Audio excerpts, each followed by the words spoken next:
며칠 전 진료실에 들어오신 72세 윤정의 어르신은 자리에 앉자마자 이렇게 말씀하셨습니다. 박사님, 저는 평생 과일 좋아하고 다른 간식은 입에도 안 댔는데 왜 요즘은 오히려 속이 더부룩하고 혈당도 불안정하다고 할까요? 과일이 몸에 좋은 거 아닌가요? 이 질문은 정말 많은 어르신들께서 하십니다. 그리고 저는 늘 이렇게 말씀드립니다. 어르신, 맞습니다. 과일은 분명히 좋은 음식입니다. 하지만 좋은 음식도 나이에 따라, 몸 상태에 따라 조심해야 할 때가 있습니다. 우리는 평생을 과일은 무조건 건강식이라고 배워왔습니다. 어릴 적엔 간식이 없던 시절, 사과 한 쪽, 수박 한 조각이 얼마나 귀하고 맛있던가요? 그래서 나이 들어서도 과일은 자연스럽게 우리 식탁 위에 올라오는 음식이 되었습니다. 그런데 중요한 게 있습니다. 과일도 체질과 연령에 따라 몸에 미치는 영향이 완전히 달라진다는 점입니다. 60세가 넘어서부터는 과일을 양으로 드시는 게 아니라 내용으로 드셔야 합니다. 즉, 무엇을 먹느냐가 얼마나 먹느냐보다 훨씬 중요해지는 시기입니다. 저는 이렇게 말씀드립니다. 노후에는 약보다 음식이 중요합니다. 그리고 음식 중에서도 과일은 반드시 알고 드셔야 합니다. 어르신들이 자주 하시는 실수 중 하나는 과일을 밥 대신 드시는 겁니다. 입맛 없을 때 간단하게 포도 한 송이, 바나나 2개 이렇게 드시고 식사를 거르시죠. 겉으로 보기엔 가볍고 건강해 보이지만 속에서는 혈당이 급격히 오르내리고 췌장이 지치고 간이 부담을 느끼는 일이 반복되고 있습니다. 과일 속 당분은 생각보다 빠르게 흡수됩니다. 그래서 특히 혈당 관리가 중요한 어르신들께는 무분별한 과일 섭취가 술보다 더 위험할 수 있습니다. 당이 많고 소화가 빠른 과일은 단순히 혈당만 흔드는 게 아니라 노화를 앞당기고 체내 염증을 유발할 수 있습니다. 저는 윤정의 어르신께 어떤 과일은 줄이시고 어떤 과일은 꼭 챙겨 드셔야 한다고 설명드렸습니다. 그리고 실제로 그 어르신께서 과일 습관만 바꾸신 뒤 혈당이 안정되고 식사 후 피로감이 훨씬 줄었다고 말씀하셨습니다. 오늘 이 영상에서 제가 정확하게 알려드리겠습니다. 첫째, 60세가 넘으면 반드시 피해야 할 3가지 과일이 있습니다. 달콤하고 익숙하지만 그만큼 몸에 큰 부담을 주는 과일들이죠. 둘째, 오히려 나이가 들수록 꼭 챙겨야 할 좋은 과일 4가지도 함께 알려드릴 겁니다. 이 과일들은 당을 천천히 올리고 장과 혈관을 보호해주는 노년기에 알맞은 생리작용을 돕습니다. 어르신, 과일은 분명 좋은 음식입니다. 하지만 이제는 누구에게 좋은가를 따져봐야 할 시기입니다. 젊은 사람에게 좋다고 나에게도 그대로 좋을 수는 없습니다. 오늘 제가 드릴 이 이야기, 그저 식단의 팁이 아닙니다. 여러분의 건강을 매일매일 조용히 지켜주는 작지만 결정적인 변화가 될 수 있습니다. 지금부터 과일 하나도 나에게 맞는지 살펴보는 그 실천이 병원보다 더 큰 치료가 되어줄 겁니다. 며칠 전 진료실에 68세 남상철 어르신께서 다녀가셨습니다. 식사는 비교적 건강하게 하시고 운동도 꾸준히 하시던 분인데 최근 들어 부쩍 피로하고 오후만 되면 졸리고 집중이 안 된다고 하셨습니다. 혈압과 혈당 수치도 오르락내리락 하면서 몸이 이전과 다르다는 걸 느끼고 계셨지요. 제가 식습관을 여쭈었더니 이렇게 말씀하셨습니다. 밥은 간단히 먹고 그냥 포도 한 송이나 바나나 2개 정도 먹고 하루를 버팁니다. 과일은 몸에 좋다고 하니까요. 바로 그 부분이었습니다. 과일은 물론 건강한 음식입니다. 하지만 노년기에는 무조건 건강하다고 믿고 많이 드시면 오히려 술보다 더 빠르게 몸에 무리를 줄 수 있습니다. 과일 속 당분, 즉 과당은 젊을 때는 간에서 빠르게 처리되지만 나이가 들면 간 기능이 떨어지고 췌장도 예전처럼 활발하게 인슐린을 분비하지 못합니다. 이때 과일을 많이 먹으면 혈당이 빠르게 오르고 에너지는 순간적으로 확 솟았다가 곧바로 급격히 떨어지면서 피로, 무기력, 졸림, 심지어 두통까지 동반됩니다. 특히 아래 3가지 과일은 노년기에 과다 섭취할 경우 술보다 더 빠르게 혈당을 올리고 간에 부담을 주고 혈관의 염증을 유발할 수 있습니다. 첫 번째, 포도입니다. 포도는 당도가 매우 높고 과당 함량도 높은 대표 과일입니다. 한 송이만 먹어도 혈당을 급격히 올릴 수 있으며 껍질과 씨를 함께 먹지 않으면 식이섬유 없이 당만 섭취하는 셈이 되기 때문에 노인분들에겐 매우 부담스럽습니다. 특히 당뇨가 있거나 그 전 단계인 분들께는 하루 몇 알 이상은 절대 권하지 않습니다. 두 번째, 바나나입니다. 바나나는 간편하고 소화도 잘 되지만 당지수, 즉 혈당을 올리는 속도가 매우 빠릅니다. 바나나 한 개는 흰쌀밥 한 공기와 비슷한 혈당 반응을 유발할 수 있습니다. 또한 칼륨이 풍부하다는 장점이 있지만 신장 기능이 떨어진 분들에게는 오히려 부작용을 유발할 수 있습니다. 아침에 공복에 드시는 한 개 정도는 괜찮지만 하루에 두세 개 이상 드시는 건 피해야 합니다. 세 번째, 말린 과일입니다. 건포도, 말린 망고, 말린 바나나칩 등은 작은 양의 엄청난 당분이 농축돼 있습니다. 말린 과일은 물기를 빼면서 당분과 칼로리가 압축되기 때문에 한 줌만 드셔도 설탕 한 스푼 이상을 먹는 것과 비슷한 효과를 냅니다. 게다가 대부분의 시판 제품에는 추가 설탕이나 식품 첨가물이 포함되어 있어 노년기 몸에는 더욱 해롭습니다. 남상철 어르신은 제가 이 세 가지 과일을 제안해 보시라고 조언드린 후 포도는 하루 5알 이하, 바나나는 반 개만, 말린 과일은 아예 끊으셨습니다. 그리고 2주 후 오후에 졸림이 사라졌고 식후 피로도 눈에 띄게 줄었다며 박사님, 과일이 그리도 강한 음식인 줄 몰랐습니다. 하셨습니다. 어르신, 음식은 몸을 살릴 수도 있고 반대로 지치게 할 수도 있습니다.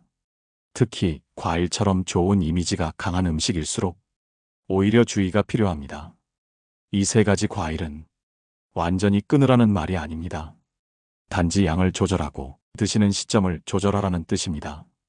식사 대용으로 혹은 한 끼에 너무 많은 양으로 드시지 않고 간식처럼 소량만 드신다면 위험은 줄고 이점은 살릴 수 있습니다. 건강에 있어서 가장 무서운 건 모르는 것입니다. 이제부터라도 과일 하나도 나의 몸을 기준으로 다시 선택해 보시기 바랍니다. 진료실에 오시는 어르신들 중 과일을 좋아하셨던 분들이 제가 어떤 과일은 줄이셔야 합니다라고 말씀드리면 조금은 실망한 얼굴을 하십니다. 박사님, 그러면 뭘 먹어야 하나요? 평생 좋아하던 걸 이제 와서 못 먹는 건 좀 서글퍼요. 그 마음 너무나 잘 압니다. 노년기에 가장 힘든 건 무언가를 끊는 것보다 내가 좋아하던 걸 더 이상 편하게 못한다는 상실감이니까요. 그래서 저는 항상 덧붙입니다. 하지만 괜찮습니다. 피해야 할 게 있으면 그만큼 꼭 드셔야 할 것도 있습니다. 지금부터 말씀드리는 4가지 과일, 이제는 습관처럼 곁에 두셔야 합니다. 과일 중에서도 당이 서서히 흡수되고 장과 혈관을 건강하게 유지해주는 과일들이 있습니다. 이 과일들은 간 기능이 떨어진 분들, 혈압이나 혈당이 불안한 분들께도 안정적인 에너지를 제공합니다. 첫 번째, 사과입니다. 사과는 수용성 식이섬유인 펙틴이 풍부해서 장 건강에 좋고 당 흡수를 천천히 만들어주는 효과가 있습니다. 껍질째 드시면 항산화 성분도 함께 섭취할 수 있어 더 좋습니다. 아침 공복에 반 개, 혹은 식사 후 디저트로 한 조각 드시는 정도면 부담 없이 드실 수 있습니다. 두 번째, 블루베리입니다. 블루베리는 안토시아닌이라는 강력한 항산화 물질을 가지고 있어 노화 방지, 특히 눈 건강과 기억력 유지에 도움을 줍니다. 냉동 블루베리도 영양 손실이 적기 때문에 요거트에 한 줌 섞거나 물에 타 마시는 것도 좋은 방법입니다. 단, 무가당 제품을 선택하는 것이 중요합니다. 세 번째, 자두입니다. 자두는 수분이 풍부하고 칼륨이 많아 혈압 조절에 도움이 됩니다. 또한 가벼운 이뇨작용을 도와 몸의 부종을 줄여주기도 합니다. 달콤하지만 당지수가 높지 않고 소화에도 부담을 주지 않기 때문에 여름철 피로감을 회복하는 데 특히 좋습니다. 네 번째, 키위입니다. 키위는 비타민C가 풍부하고 소화효소인 액티니딘이 들어있어 음식을 먹은 후 속이 더부룩하거나 소화가 더딘 분들께 탁월한 선택입니다. 특히 초록 키위보다 노란 키위는 당도가 높지만 산도가 낮아 위가 예민한 어르신들께 더 잘 맞습니다. 제가 이 네 가지 과일을 어르신들께 추천드리는 이유는 단순합니다. 단순히 혈당을 자극하지 않고 대사 기능을 부드럽게 도와주며 노화로 지친 몸에 천천히 그러나 확실한 회복을 도와주기 때문입니다. 며칠 전 73세 이기남 어르신께 사과 반 개와 키위 하나, 블루베리 한 줌을 하루 간식으로 드셔보시라 권해드렸습니다. 2주 후 진료실에서 어르신은 이렇게 말씀하셨습니다. 박사님, 확실히 포도나 바나나보다는 먹고 나서도 몸이 가볍고 피곤하지 않아요. 식사도 덜 지치는 느낌이고요. 과일은 약이 아닙니다. 하지만 매일의 식탁에 자연스럽게 올라오는 작은 선택이 약보다 더 오래, 더 조용히 우리 몸을 바꿉니다. 지금부터 좋은 과일을 때에 맞게 적당히 꾸준히 드신다면 피부, 장, 혈관, 눈, 심지어 기분까지 달라질 수 있습니다. 노년의 식단에서 과일은 포기해야 할 대상이 아니라 다시 선택해야 할 친구입니다. 이 네 가지 과일, 오늘 장 보실 때 하나라도 꼭 장바구니에 담아보시기를 권합니다. 박사님, 저는 사과도 먹고 블루베리도 먹는데 왜 이렇게 속이 더부룩하고 가스가 차는 걸까요? 진료실에서 자주 듣는 질문입니다.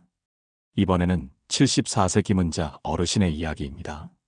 늘 건강식에 관심이 많고 장에 좋다는 음식을 꾸준히 드시는데도 오히려 복부 팽만과 변비로 고생 중이셨습니다.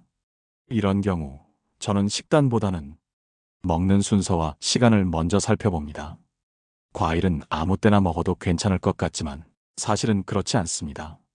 같은 사과 한 개라도 언제 먹느냐에 따라 혈당, 소화, 장 기능에 미치는 영향이 전혀 다릅니다. 첫째, 과일은 공복에 많이 드시지 마세요. 특히 위가 예민하거나 속 쓰림이 자주 있는 어르신들은 공복 과일이 오히려 위산 분비를 자극해 속을 더 불편하게 만들 수 있습니다. 과일 속의 산과 당이 빈속에 들어가면 자극이 세게 작용하기 때문입니다. 아침을 거르고 바로 바나나나 감 같은 달고 부드러운 과일만 드시는 습관은 생각보다 더 많은 위장 문제를 유발합니다.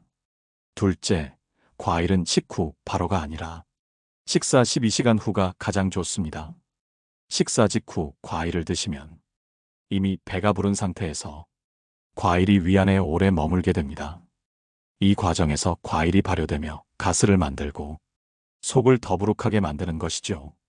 또한 음식과 함께 먹으면 과일의 당이 다른 영양소와 뒤섞여 소화 부담을 키우기도 합니다. 셋째, 과일은 작은 양으로 나눠 드세요. 많은 어르신들이 과일을 한 번에 몰아서 드시는 경우가 많습니다. 포도 한 송이, 사과 2개, 감 1개.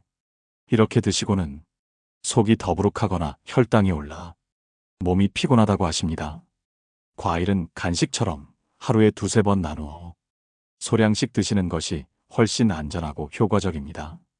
넷째, 밤늦은 시간 과일은 피하셔야 합니다. 과일 속 당분은 밤에 섭취하면 활동량이 없기 때문에 지방으로 쉽게 전환됩니다. 게다가 당은 숙면을 방해하기도 하죠. 많은 어르신들이 밤에 배가 고파서 사과 하나 먹고 잤더니 더 뒤척이고 깨더라고 말씀하십니다. 그럴 땐 과일 대신 따뜻한 보리차나 견과류 몇 알이 더 적절한 선택입니다. 김은자 어르신께는 사과는 아침 식사 후 1시간 뒤, 블루베리는 오후 간식처럼 한 줌, 키위는 저녁 식사 전에 반 개. 이렇게 드셔보시라고 안내드렸습니다. 그리고 2주 후 신기하게 속이 덜 더부룩하고 화장실도 훨씬 편해졌어요. 하셨습니다. 어르신, 과일은 건강을 위한 자연의 약과 같습니다.